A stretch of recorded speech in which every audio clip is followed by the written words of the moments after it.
कर आजाद जी को निमंत्रण भी गया है और वो आ भी रहे हैं। उनका मतलब कंफर्म है कि आ रहे हैं चंद्रशेखर? एकदम कंफर्म है, वो आ रहे हैं। और पूरा कैमूर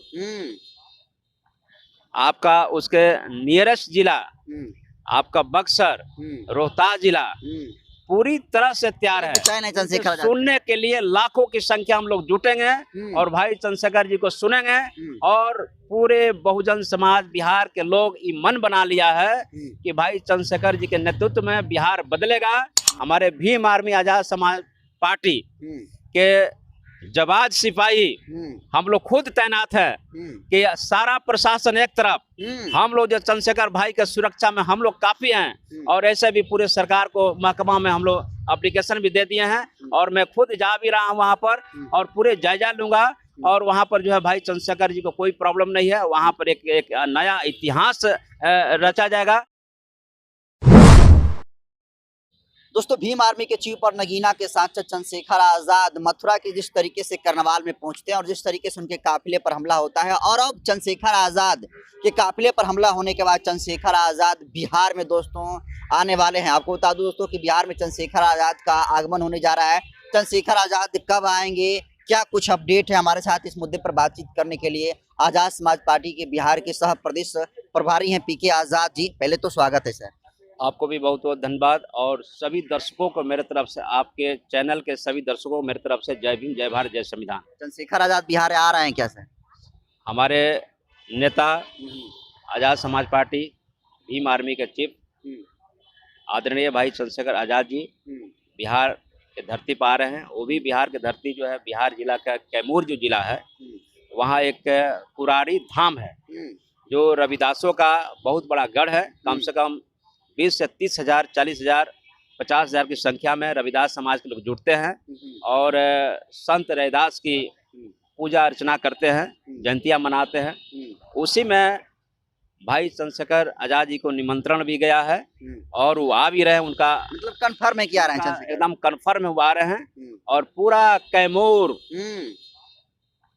आपका, उसके नियरेस्ट जिला आपका बक्सर, रोहतास जिला पूरी तरह से तैयार है। खासकर रविदास समाज के लोग, खासकर बहुजन समाज के लोग भाई चंद्रशेखर जी को सुनने के लिए, और जो आज के डेट में जो है बहुजन शेर के रूप में जो स्थापित हैं भाई चंद्रशेखर जी, जो आपको संसद भवन में दहाड़ते हैं, चाहे वह बहुजन समाज का मुद्दा हो या आपको SC ST OBC का मुद्दा हो या आपको जो है महाबोधि टेम्पल एक्ट का मुद्दा हो, यानी तमाम मुद्दा को लेकर के इस देश में और कोई दहाड़ता है, देश में कोई बहुजन मुद्दा को उठाता है, बहुजन मूवमेंट को लड़ाई लड़ने वाला कोई शेर है तो भाई चंद्रशेखर जी हैं। उनका कैमूर के धरती पर स्वागत है। तो लोग सुनने के लिए बेचैन है चंद्रशेखर आजाद? सुनने के लिए लाखों की संख्या हम लोग जुटेंगे और भाई चंद्रशेखर जी को सुनेंगे।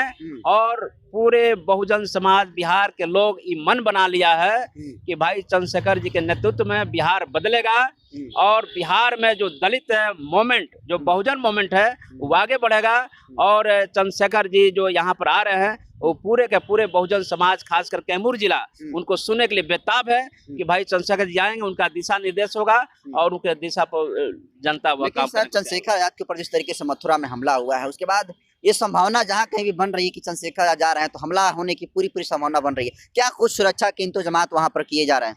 हम लोगों ने DGP को लेटर दिया है, हमने कैमूर के आपका जिलाधिकारी से लेकर के SP को दे दिया है, स्थानीय थाना को दे दिया है। और सबसे बड़ी बात है, हमारे भीम आर्मी आजाद समाज पार्टी के जवाज सिपाही हम लोग खुद तैनात है कि सारा प्रशासन एक तरफ, हम लोग जो चंद्रशेखर भाई के सुरक्षा में हम लोग काफी हैं। और ऐसे भी पूरे सरकार को महकमा में हम लोग एप्लीकेशन भी दे दिए हैं और मैं खुद जा भी रहा हूं वहां पर और पूरे जायजा लूंगा। और वहां पर जो है भाई चंद्रशेखर जी को कोई प्रॉब्लम नहीं है। वहां पर एक नया इतिहास रचा जाएगा और भाई चंद्रशेखर जी इतिहास रचेंगे। उनको सुनने के लिए लाखों लोग जो है बेताब है उनको बात को सुनने के लिए। चुनाव काफी नजदीक है, 5-6 महीनों के बाद जो चुनाव की तिथियां घोषणा होगी, ऐसे में क्या लग रहा है चंद्रशेखर आजाद का बिहार आना, क्या कुछ मैसेज है, कुछ चुनावी मैसेज भी है इसमें? आपको 1 महीना पहले इसी आपका मिलर स्कूल में पूरा भर गया था, आपने देखे थे और सारी पार्टियां जो है कि कान खड़ी हो गई थी। और 243 सीटों पर आजाद समाज पार्टी चुनाव लड़ेगी और 243 सीटों पर आजाद समाज पार्टी अपनी तैयारी में जुट गई है। और आपका जो है बूथ लेवल से लेकर के जिला स्तर, ब्लॉक लेवल, सारा विधानसभा स्तर, सारी कमेटियां बन रही है, युद्ध स्तर पर बनाए जा रहे हैं। और यहाँ पर 2025 का जो विधानसभा होगा, ये चौंकाने वाला परिणाम होगा। आजाद समाज पार्टी के बगैर किसी की सरकार नहीं बनेगी। आजाद समाज पार्टी आपकी सरकार बनाएगी तो बनाएगी। तो क्या लगता है ये जो चुनाव है काफी महत्वपूर्ण चुनाव होने वाला है, गठबंधन से चुनाव लड़ेगी आजाद समाज पार्टी या बिना गठबंधन की? ये हमारे तय हमारे नेता करेंगे, हमारे जो नेता हैं वो आपको तय करेंगे। लेकिन हमारा 243 सीट पर हमारी तैयारी चल रही है। 243 सीट पर हम लोग मजबूती से काम कर रहे हैं। और बाकी गठबंधन होगा ना होगा इसका आपको बैठ के कमेटी करेगी, हमारा नेता जो चंद्रशेखर जी तय करेंगे। लेकिन सर कुछ दिन पहले ही बीपीएससी के मुद्दा को लेकर जिस तरीके से आजाद समाज पार्टी, असदुद्दीन ओवैसी जी की पार्टी, एआईएमएम पार्टी जो है, पप्पू यादव, तीनों लोग जिस तरीके से मिलकर सड़कों पर उतर कर बीपीएससी अभ्यर्थियों के समर्थन में बिहार बंद करने का काम किया, ऐसे लोग अंदाजा लगा रहे हैं कि इन तीन पार्टियों का अलायंस जो है इस चुनाव में हो सकता है। देखिए, मनवादियों के खिलाफ, अम्बेडकरवाद के खिलाफ जितनी भी शक्तियां हैं, मनवादियों के खिलाफ जो है जो पार्टियां हैं लाइक माइंडेड है, वह साथ आती है तो उसमें कोई गुरेज नहीं है। हम मिल कर भी आपको ये करेंगे। लेकिन ये इसका अंतिम फैसला जो होगा ये हमारे राष्ट्रीय अध्यक्ष जी करेंगे। वह हम लोग अनुशासन को देखते हुए, और जहाँ तक रही बात की जो है जो आना चाहेगा आएंगे, उस बात का चीज़ है। लेकिन अभी हम लोग 243 सीट पर मजबूती के साथ तैयारी कर रहे हैं और अपनी सरकार बनाने की तैयारी कर रहे हैं कि हम मजबूती से लड़ें, अधिक से अधिक विधायक जिताएं कि बिहार के राजनीति में आजाद समाज पार्टी एक अग्रणी भूमिका निभाए। सर, चंद्रशेखर आजाद इस कैमूर जिला में आ रहे हैं। कैमूर ये माना जाता है कि बहुजन समाज पार्टी का गढ़ है।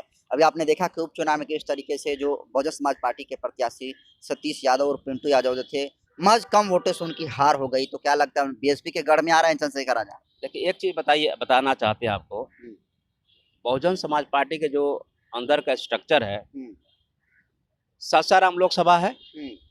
सासाराम लोकसभा को पूरा 6 विधानसभा आता है और 6 विधानसभा जिसमें आपको मोहनिया भी हो गया, आपका भभुआ भी हो गया, है ना, चैनपुर हो गया, ओगरा वगैरह, सासाराम।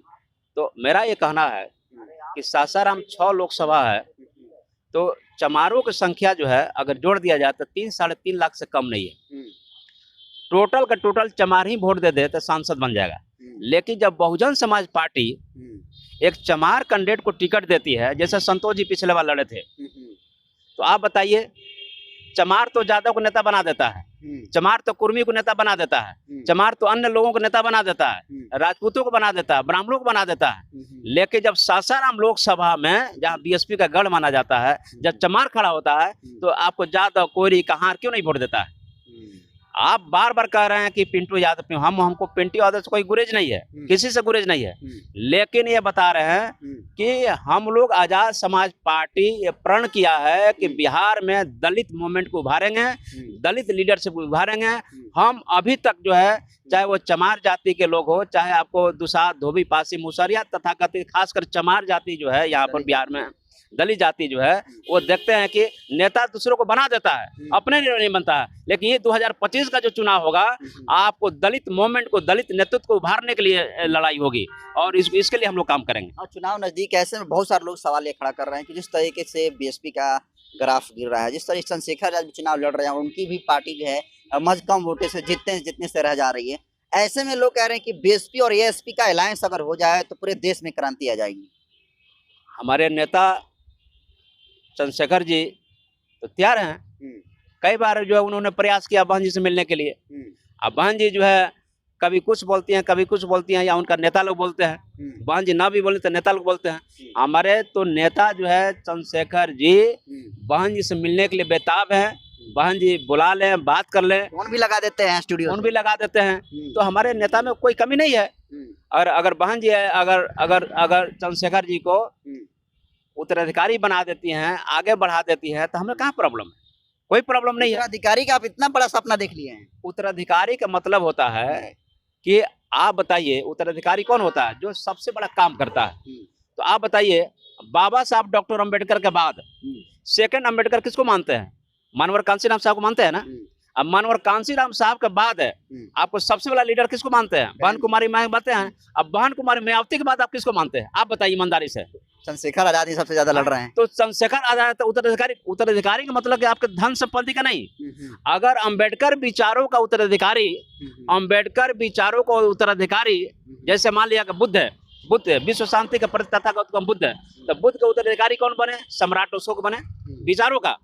और सम्राट अशोक के बाद अगर इस भारत में कोई सबसे बड़ा उत्तराधिकारी बना तो बाबा साहब अम्बेडकर बने। अब बाबा साहब अम्बेडकर के बाद कोई उनका विचारों का उत्तराधिकारी कोई बना तो मानवर कांसीराम साहब बने। और मानवर कांसीराम साहब के विचारों का उत्तराधिकारी कोई बना तो बहन जी बने। और बहन जी के बाद विचारों का उत्तराधिकारी कोई बना तो भाई चंद्रशेखर जी बने। इसलिए उत्तराधिकारी का मतलब ये नहीं होता है कि आपका धन संपत्ति, यहाँ राजनीति में धन संपत्ति नहीं, यहाँ जो है विचारों का उत्तराधिकारी। और विचारों का उत्तराधिकारी बहन जी के बाद इस देश में कोई है तो भाई चंद्रशेखर जी हैं। इसलिए मैंने कहा। देखिए, पीके आजाद भारतीय हैं। चंद्रशेखर आजाद को बिहार में आगमन को लेकर उन्होंने बड़ी जानकारी दिया है और तमाम सुरक्षा व्यवस्था के इंतजाम जो किए गए हैं उस पर अपनी बात रखी है। अलायंस पर भी अपनी जो बात रखी है इसको आप कैसे देखते हैं कमेंट कर दीजिए। बहुत बहुत धन्यवाद।